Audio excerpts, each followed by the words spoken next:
بسم اللہ الرحمن الرحیم۔ السلام علیکم دوستوں، ایک بار پھر سے خوش آمدید۔ ناظرین کرام، آج کی اس ویڈیو میں بیوہ عورت کے لیے بہت بڑی خوشخبری بتائی گئی ہے۔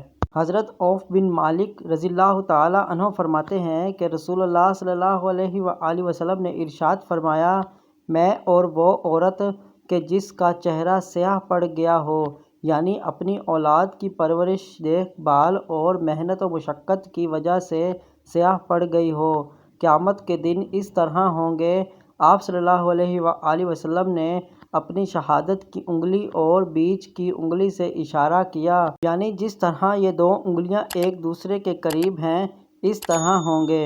یہاں وہ عورت مراد ہے جو بیوہ ہو گئی ہو اور حسن و جمال، عزت و منصب والی ہونے کے باوجود اپنے یتیم بچوں کی خاطر دوسرا نکاح نہ کرے یہاں تک کہ وہ بچے بالغ ہو جائیں۔